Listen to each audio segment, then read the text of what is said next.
Hello and welcome to Living Strong, the flip side of adversity. I am Dr. Virdra Jackson, the CEO and creative behind Living Strong Consulting. And welcome to our all new episodes again. Thank you again for those who gave me the summer off but continue to support our work. And we've decided to do something new in this new season and time. Quarterly, I'm going to have a segment that's called Ask Dr. V. In the work that I do as a coach and a trainer and a consultant, there are growing trends and questions that people are often either asking me face to face or they are literally emailing me, texting, or calling. And I felt like, wow, why not take this time to create an opportunity for you to ask me questions, send them in, and we can share dialogue, insight, wisdom, both yours and mine, together to help others who have the same questions or going through the same trial. Well, this quarter, this episode is all about resilience and strength. My word for 2023, as everyone knows, I pick one word that I study, that I dive deep into, and I open my life and my heart for God to teach me more about. That word in 2023 is strength. I wanted strength for what I wanted to do. But as the year kicked off, I noticed that things were not going the way I wanted them to go. And in my study time, in my quiet time, some questions began to come up in my mind. As I was leaning in to want to better understand strength, I was asking for strength. I had this amazing plan and I wanted God to give me strength to execute it. There was a quiet voice in me that said, what if nothing I planned or wanted happens? Would the strength to believe in wanting still count as strength? What if strength is not actually about holding on until I get what I want, but it's actually more about the strength to believe His grace is sufficient? To write my plans down in pencil instead of pen, and when I need to erase, is He still faithful? Could that act of erasing, could that actually also be strength as well? Can I have strength to stand firm when this plan that I was so excited about, when it wasn't actually happening, but I needed to stand firm on a plan that wasn't even mine? So this first Ask Dr. V is about how I have, yes, 9 months into 2023, have still been unpacking the revelation that I've been getting around those words, resilience, and most importantly, strength. But I want to start first with this word resilience, and I want to make sure that we start off on the same page when it comes to understanding how I'm looking at resilience and actually how I train others who are working through and in their own lives and the lives of others who are going through challenges and trials and experiences and changes and fears. I use this definition and understanding of resilience for us to understand how we're going to grow through resilience, because resilience is a developed skill that is strengthened with opportunities of practice over time. Resilience to stand firm, to shift, to change course, to take risk, to bounce forward. But I want to make a distinction, a really clear point. Resilience is not just getting back up. That's actually survival, not resilience.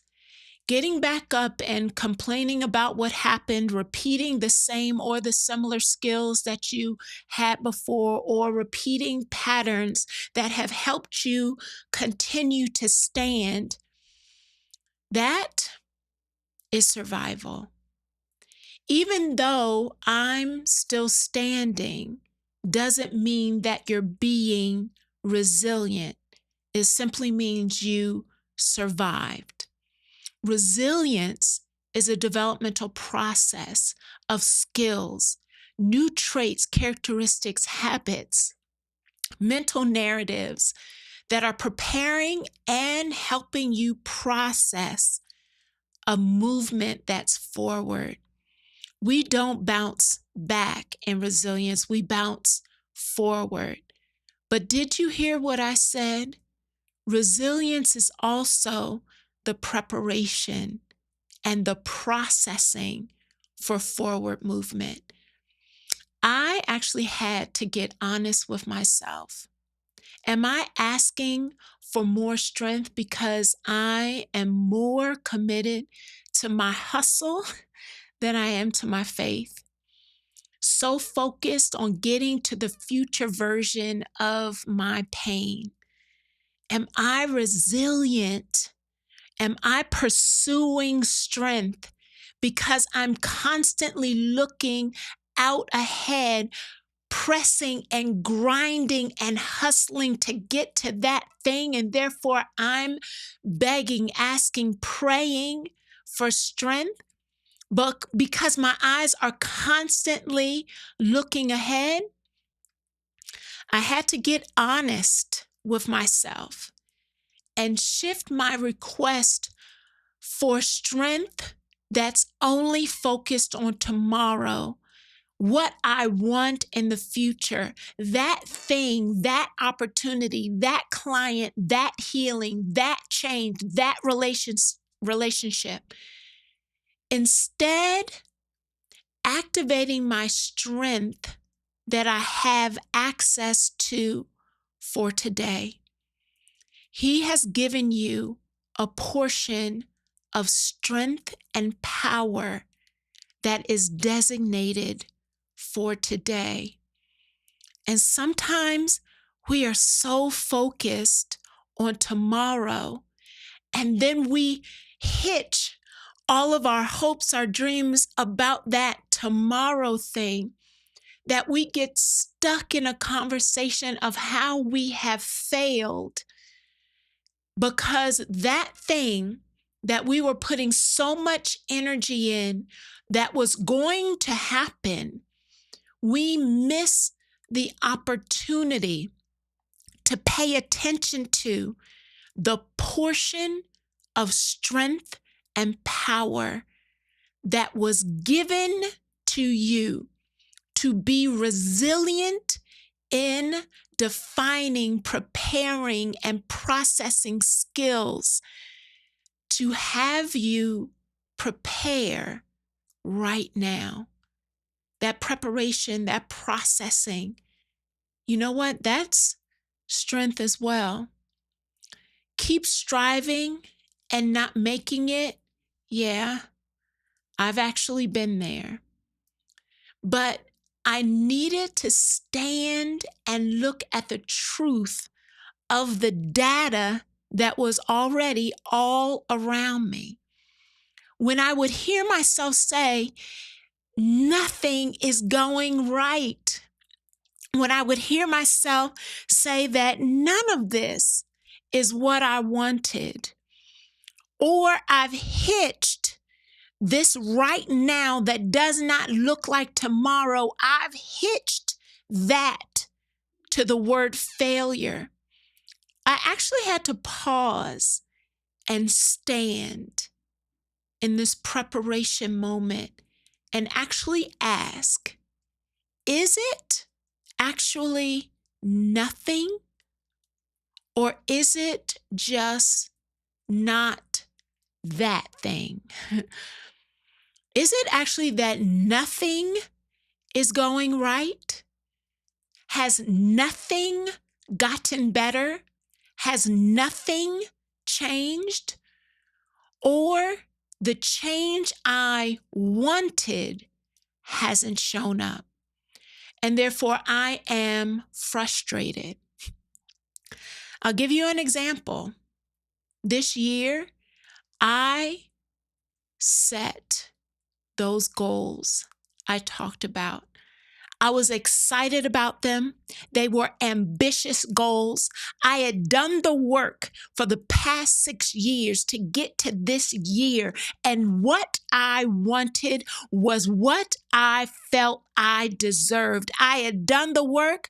I had put the time in. And this was my year. Literally, my words. Well, it's September. And I have to be honest with you, this year, nothing I set a goal for has actually happened the way I thought it would happen. Yep, nothing.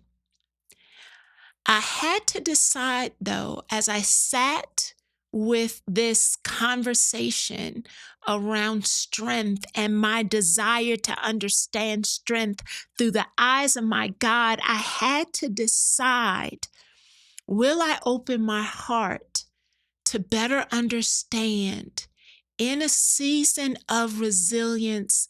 Because I know I serve a God that is not a God of trickery, but He will use everything.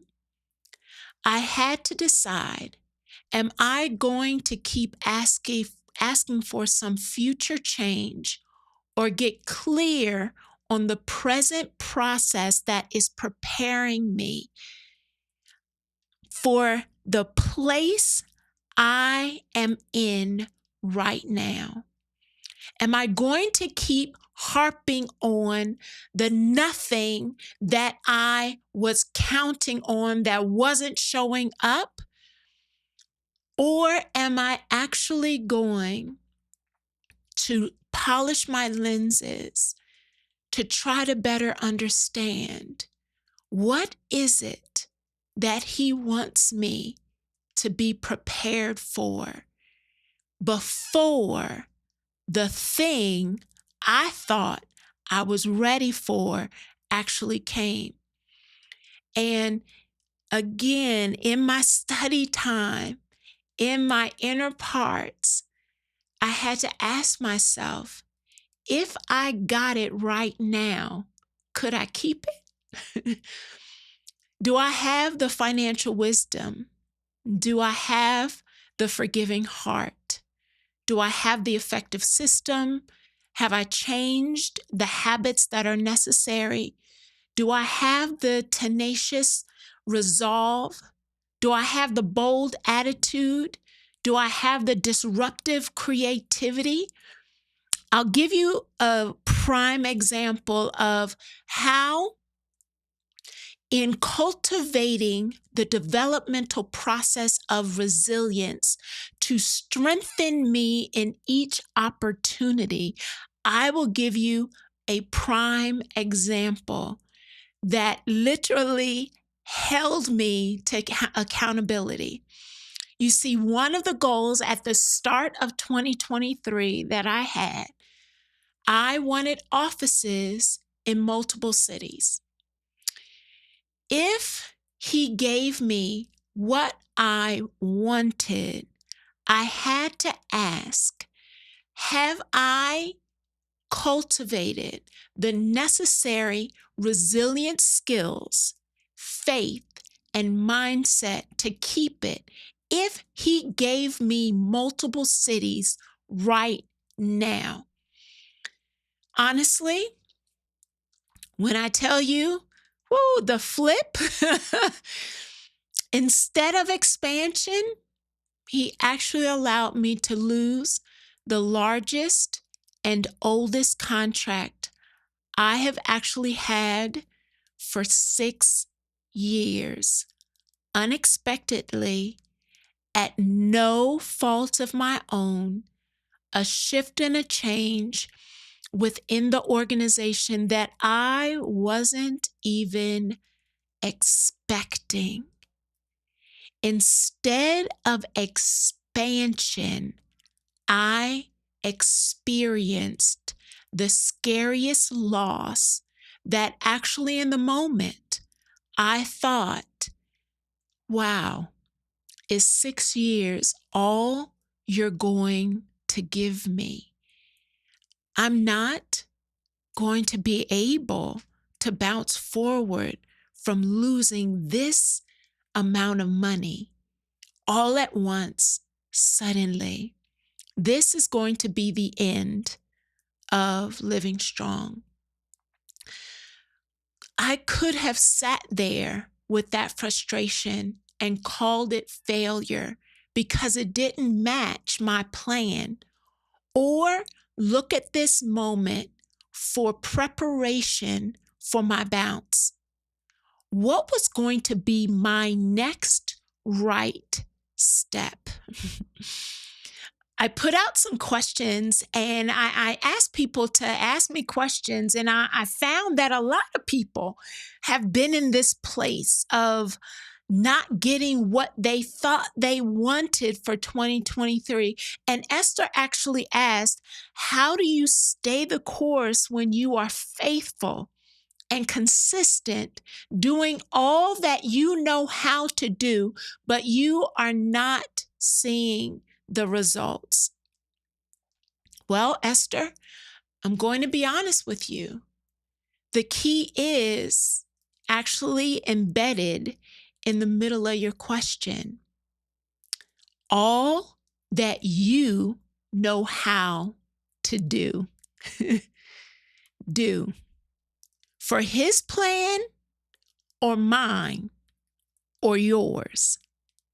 Resilient skills, when I asked for expansion, I had to actually ask myself, if he gave me every city I had on my list at the start of 2023, am I ready? Will I make hard decisions when they may hurt someone's feelings or interrupt someone else's plans or disrupt someone else's needs? Am I ready? Will I reduce things that I want because the assignment requests or demands it? Will I stop habits that aren't sin, but won't align with my future assignment? Will I take a risk outside of my comfort zone? Develop a discipline that will serve me in a season I don't even know about yet because it's deeper than I can even see? Will I stop saying things that sabotage my thought life? Will I forgive mistakes of my own and others? Will I say no, even when it's uncomfortable, because enabling is not love? Will I study those who have gone before me? I'm not the only one who is or has done hard things. Have I signed up for the classes, the networking group, the expensive course that will provide me with strategies I don't even know I need yet, but they have? I had to pause and actually ask myself hard questions to cultivate the resilient skill that would prepare me for a process of moving forward into the very expansion I thought I deserved, but I had to get honest. Was I ready for what it was going to cost to give me the very thing I said was my plan, because I had done all of the right things? I had crossed all of the T's. I had dotted my I's. I had done the right thing, and I knew what I thought I needed to know. But what if this resilient move is an example of strength to stand firm in the moment and have resolve to take a risk that is unfamiliar, that is uncomfortable, in order for me to make the next climb? What if I change my language about the loss of a contract that sent fear to my bones? Instead of being in a fearful place, what if I cultivated this moment to say, what now because of this? I have often quoted John Maxwell, and this moment brought me back to a quote that can make me feel really uncomfortable, but it's a hard truth. John Maxwell says that most people have uphill dreams, but a downhill habit. And if everything worthwhile is uphill, that means you have to make the choice to go and get it. And I had to decide, is that going to be me? You see, the old saying says, insanity is doing the same thing, hoping for a different outcome. You know what?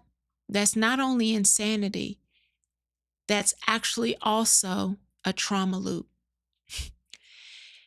We have to get honest about where we are in our journey of moving forward.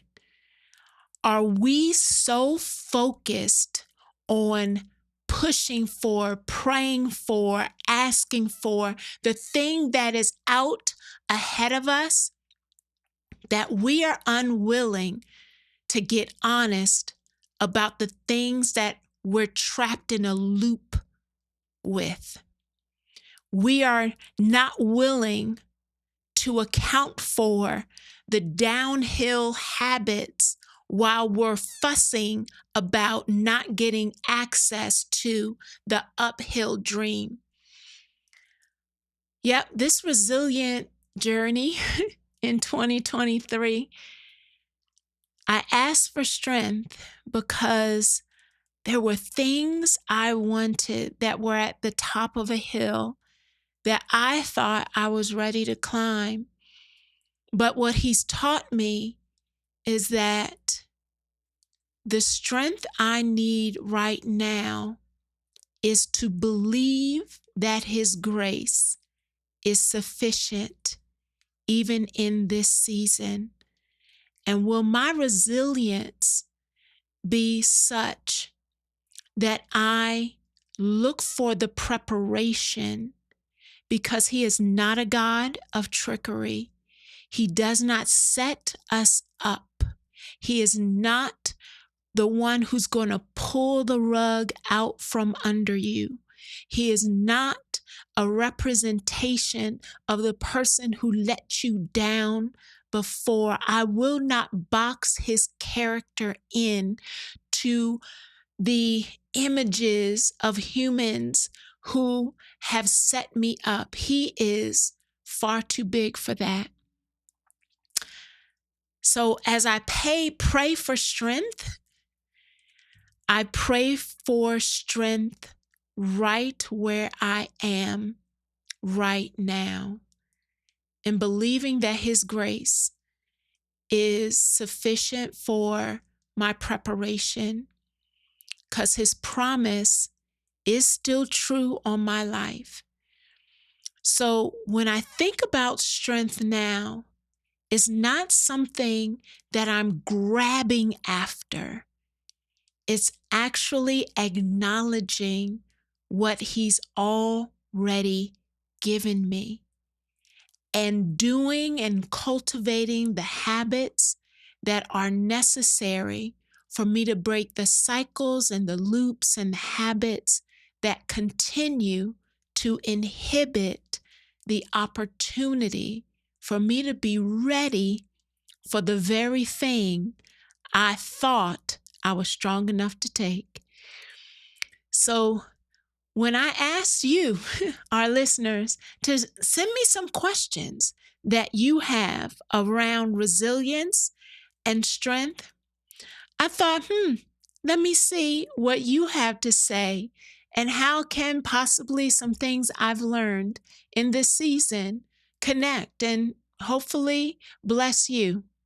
We're going to take a short break, and we'll be right back. And I'm going to share some of the questions from all of you. So we're back.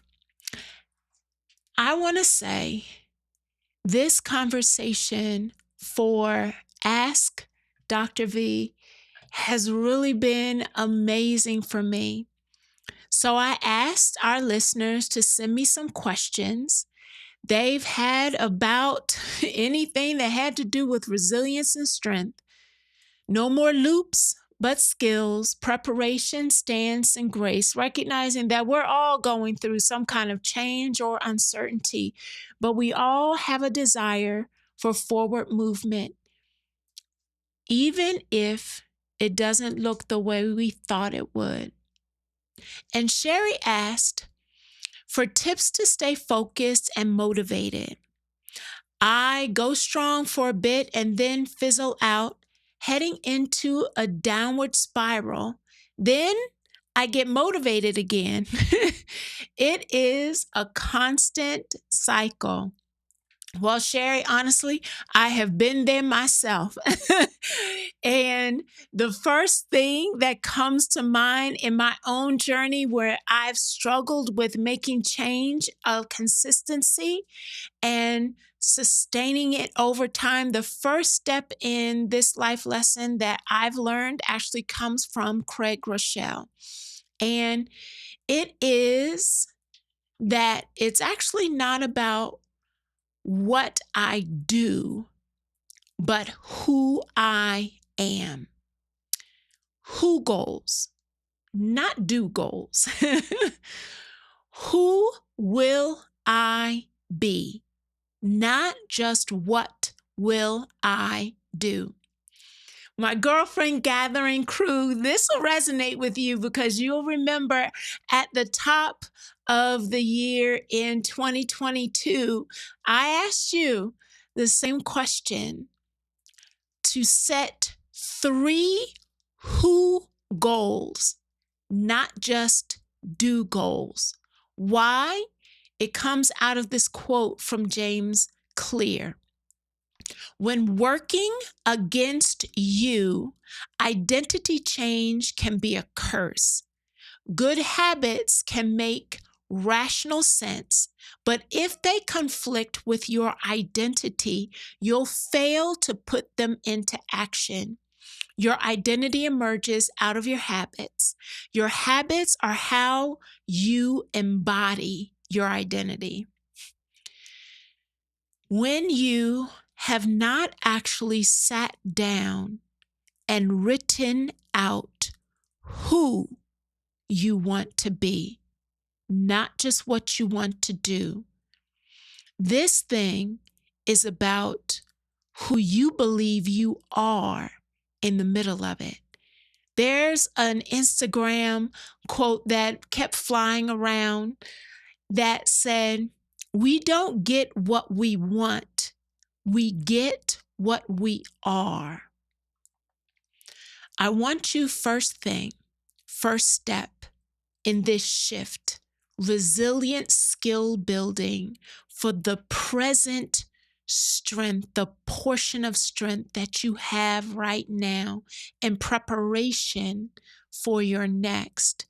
I want you to write down 3 who goals. Who are you going to be as a woman, as a leader, as an influence in your job, in your home, with your family, in your relationships, in your assignment? Who are you going to be? 3 statements that start off explaining who that person is, so that you will remember when you find yourself making the mistake or sliding back, your statement will be, does that person do that?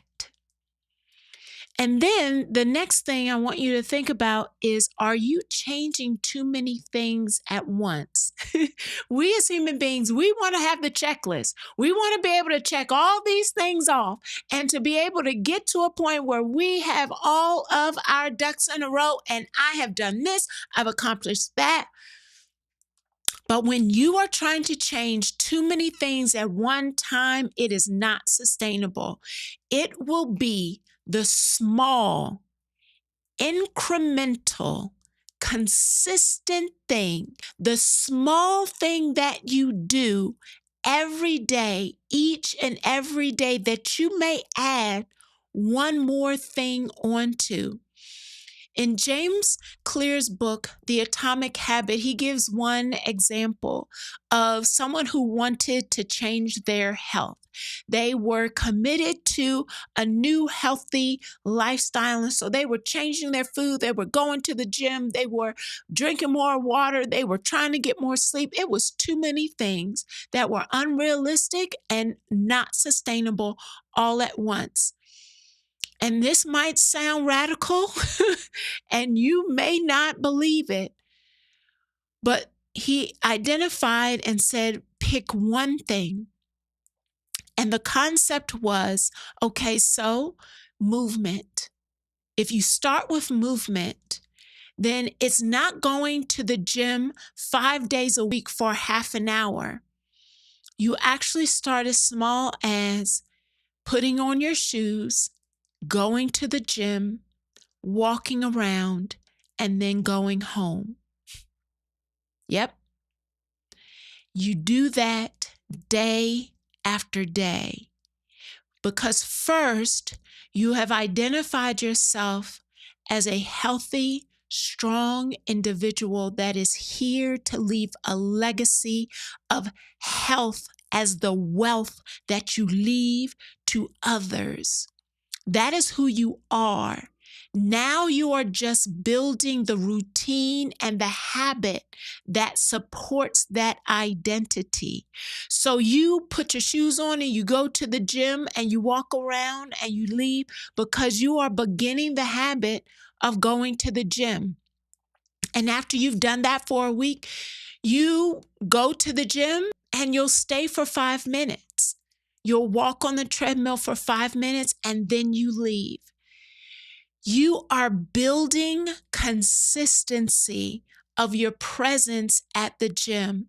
The next week, you'll add on and say 10 minutes, but you're just doing that because you are shaping now your habits to align with the identity, and you are creating the consistency in small incremental wins that your brain and your body accumulates, takes stock in, and gives you that pat on the back to keep you motivated to do more. So, if you want to know more about that process, I encourage you. It's a great book on change and sustainable habits, Atomic Habits by James Clear. And ultimately, in the middle of the process, it's not all or nothing. Every day, you are doing your very best for that day, and give yourself grace. You are not pursuing perfection. You are just pursuing progress. And each step is strength. Strength is not just held for the end achievement. It is found in each step of standing up and putting the shoes on. That's strength. Strength is looking yourself in the mirror and saying who you are, who you want to be, getting honest about the gap that's between the two, and then doing the small incremental work each day to show up as the person God has called you to be. So, there was another question that came through. Erica asked, you start to become numb when it's hit after hit, even with the blessings in between. But how do you know when enough is enough? Or do you keep pushing and praying? Or how will you know when it's time to regroup? Know it's time to change strategies, go in a different direction, not only for the person, but even if it's just for your own sanity. So I'm going to first challenge you, Erica, to ask yourself this first question. Am I trying to control something that is not within my control? So I want you to do this task in your quiet time. I'll walk you through it now, but I want you to find a quiet space, giving yourself grace, standing in the strength of the moment, of looking for and exploring traits and character of who God is calling you to be. There is strength in just this moment. And so this task is called Circles of Control. I want you to take a piece of paper. You're going to draw one really large circle on the paper. Then I want you to draw a second circle just slightly smaller inside that circle.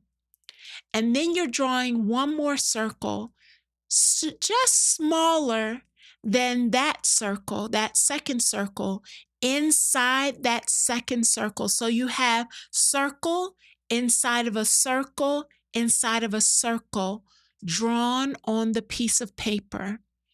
And I want you to think about what's stressing you out. And in the outermost circle, write the things that you have zero or very little control over in association with that thing. I want you to actually stand in a moment of resilient strength and get honest with yourself and write out in that largest circle, that outer circle, with that stress thing, what don't you have control over? Then in the middle circle, I want you to write the things that you can have some influence on, but you don't have entire control over. You can influence the thing, but you can't control it. But in that innermost circle, the smallest circle, I want you to write the things you actually can have entire control over. You actually could have the most control over these things in association with that stress. And then step back and take a resilient stance.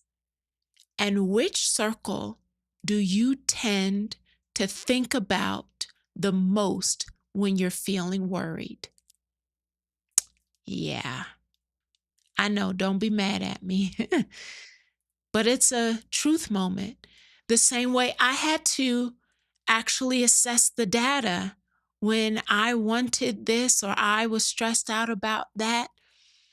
The things that I felt I wanted to be able to change, I had to have a resolute moment, a resilient stance, and actually look in the mirror and say, which circle do I tend to think about the most when I'm feeling worried?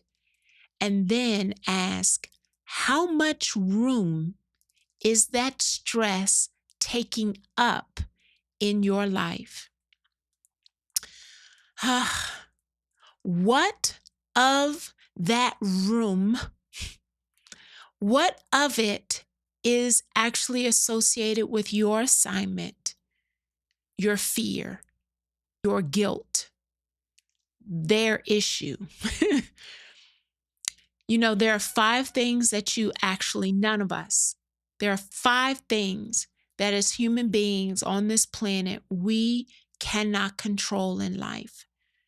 What people think of you, what other people do, what happens around you, the outcome of your efforts, the passage of time.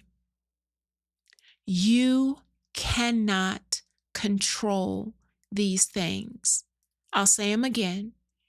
What people think of you, what other people do, what happens around you, what the outcome of your efforts, and the passage of time. If we get honest with ourselves, how much or how many of those 5 things do we actually spend a whole lot of time trying to control? And it musters up a whole lot of stress and depletes us of a whole lot of energy, and we find ourselves exhausted. You know what? Strength in standing in the moment is actually saying or asking, is it time to let go of what you cannot control and focus on what you can do today? And I'm not saying that it's easy, and I'm not saying that it will feel good, and I'm not even saying that it won't be scary. But what aren't you doing, because that stress is taking up so much room? What aren't you doing that this thing, this situation, this stress, this person, this circumstance is taking up so much room that it is actually choking that thing out? What aren't you doing? Because that thing is taking up too much room. And it's actually time for you to do it. I know. I didn't promise that I wouldn't step on toes. I just asked, do you have any questions? Oh, we're running out of time. So let me try and get to Kyla. Kyla asked, how do you avoid feelings of failure during seasons of what feels like a lack of movement or growth? So my first response, Kyla, honestly, is I'm going to challenge you to redefine your feelings and what you're telling yourself about the word failure. There's this quote that I use oftentimes to hold myself accountable when I'm in that mental loop. Remember that insanity thing? There's a quote that says, failure was temporary, not fatal. Failure contained lessons to be learned, not condemnation. And I could move past it and on to the next thing waiting for me along the road. the next dream. So I'm actually going to challenge you, even in the middle of your question, is how can you begin to redefine failure? Failure isn't a thing we need to be afraid of. What if we shifted and actually questioned what is possible now that this has happened? Even in this moment, when it doesn't look like what you thought it was, or you made that mistake, or that was taken away, or this person didn't do what they were supposed to do, or that unexpected thing happened and you didn't want it, and it has caused that word failure to come up to your lips. What if you reframed your thinking? Instead of getting caught up in the loop of what you didn't get, and ask yourself, what is possible now that that has happened? Shift that possibility. Failure isn't something we need to be afraid of. We actually can use some of the most innovative things come out of a place that we can embrace as a failure. So as I wrap it up, I don't want to miss the opportunity to talk about a question that came from Chanel, because I remember very early on in my journey of launching Living Strong, and many times when I have been given big assignments, this very question comes up for me. How do you overcome the imposter syndrome as you embark on a new journey with God that God has equipped you for? All right. Now, Chanel is my good friend. So I'm getting ready to step on your toes only because I had to learn this in my own resilient journey. When I look at your question, the first thing I ask back to you is, what do you believe about how you got the promotion, or who gave you the opportunity? Did you do it, or did God open the door? Because you said He prepared you and equipped you for it. What do you believe about how you got it? Get honest with yourself about that thing. And if God did it, check His track record. Has He ever set you up before? We've had a long friendship and gone through ups and downs together. So I ask you that question from an honest place in my heart. And when you sit with your answer to that question, I want to also lean in and ask you, who are you comparing yourself to? You see, imposter syndrome is tied to comparison. And honestly, and I learned this from my branding coach, who absolutely started me on my journey of launching Living Strong, of taking risk, of jumping out there. I remember sitting on a bench and I was quaking and talking with her about how I don't know what I'm doing. How could I possibly do this? I'm not ready. This is not, they're going to know that I don't know what I'm doing.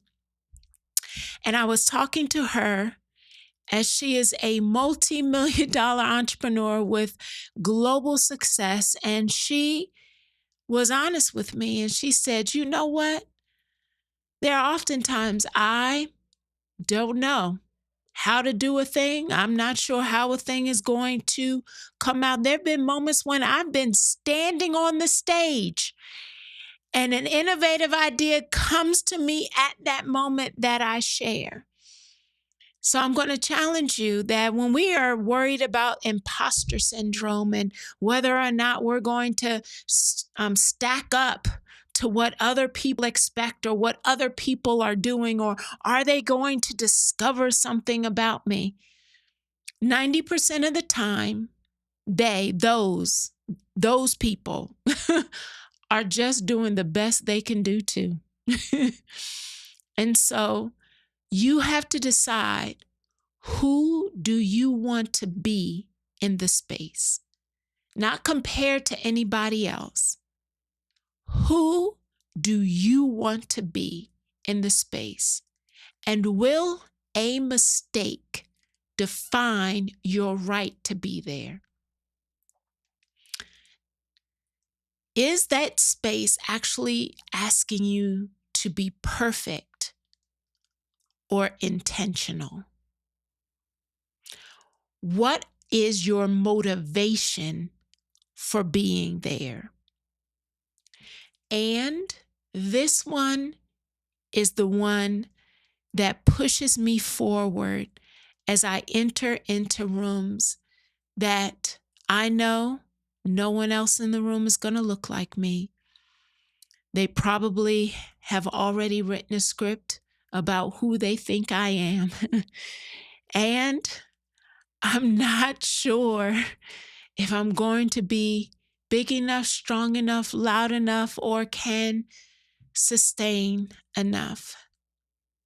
But I think about who is depending on you to stop thinking about you and focus on doing the right thing by them.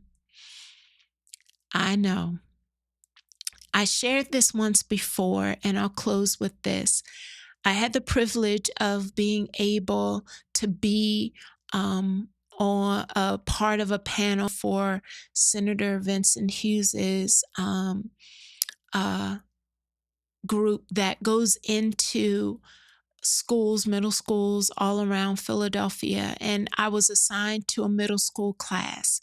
And these were some wise middle schoolers. They came up with questions. I actually asked them, where's the script of questions? And they said, what script? We're just asking you questions. And when I tell you, these middle schoolers came with it. I had explained what I do, how I work and navigate through trauma with students, with parents, with fellow educators, with leaders and organizations. And I often am standing in the intersection between trauma and race, social justice, and equity work. And I'm oftentimes in a space where I am pushing forward.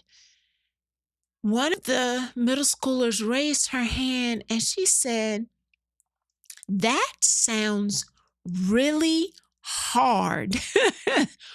Why do you keep doing it?